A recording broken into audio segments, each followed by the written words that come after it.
आप ये जान के हैरान होंगे कि 10 में से 1 इंसान को किडनी की स्टोन बनने की प्रोबेबिलिटी रहती है।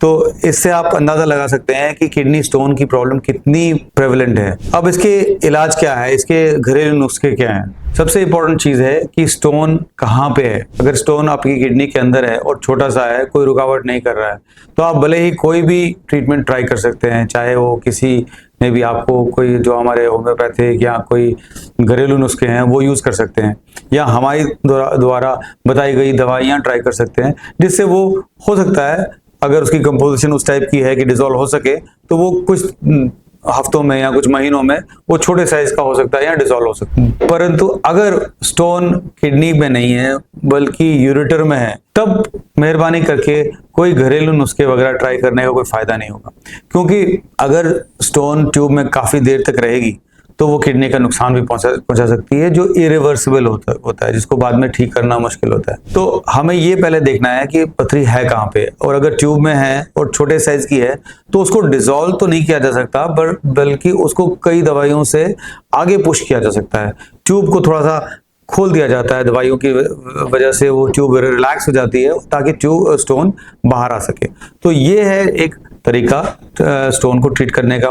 इसकी ट्रीटमेंट के लिए हम अपनी डे टू डे लाइफ में, मतलब अपने घरेलू नुस्खे क्या हैं हमारे इसको ट्रीट करने के, तो इसको मैं 4 हिस्सों में बांटता हूँ।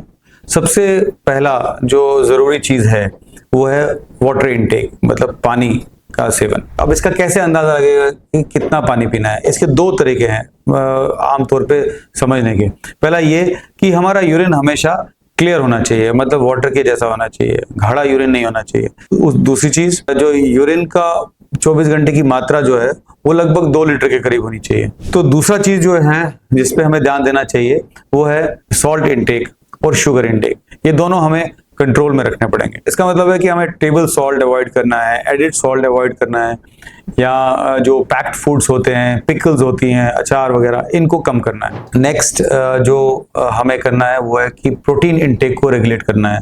जो लोग एक्सेसिव नॉन वेजिटेरियन फूड खाते हैं, सी फूड खाते हैं, एग्स काफी ज्यादा मात्रा में खाते हैं, उनको थोड़ा उसको रेगुलेट करना पड़ेगा। इससे बॉडी में कैल्शियम की मात्रा बढ़ जाती है और यूरिक एसिड की मात्रा बढ़ जाती है प्यूरिन्स की बढ़ने की वजह से। जो चौथी चीज है जिसपे मैं ध्यान देना चाहता हूँ वो है ऑक्सलेट रिच फूड, मतलब वो पदार्थ जिनमें ऑक्सलेट की मात्रा ज्यादा होती है।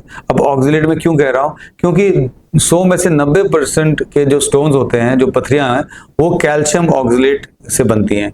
इसमें 2 केमिकल मिले होते हैं, कैल्शियम और ऑक्सलेट। जो कल्प्रिट है वो है ऑक्सलेट। कुछ ऑक्सलेट्स ऐसे हैं जो बॉडी अपने आप बनाती है, उसको भी कुछ नहीं कर सकते हैं, पर जो बाहर से हम ऑक्सलेट खाते हैं उसको कम करना है। तो बाहर से ऑक्सलेट कहाँ से आता है? जो ग्रीन लीफी वेजिटेबल्स हैं, स्पेशली स्पिनच है, पालक, टमाटर, तो इसको हम थोड़ा मॉडरेशन में लेंगे, कम करके लेंगे। कैल्शियम की बात करें तो कैल्शियम हमें लेना है। तो कुल मिला के अगर हम अपना वाटर इनटेक, पानी की इनटेक अच्छा रखेंगे और अपना सॉल्ट का इनटेक, नमक और ऑक्सलेट रिच फूड या प्रोटीन इनटेक को लिमिट में रखेंगे, तो हम एग्जिस्टिंग पथरी को डिसॉल्व करने में या नया पथरी बनने से रोक सकते हैं। धन्यवाद।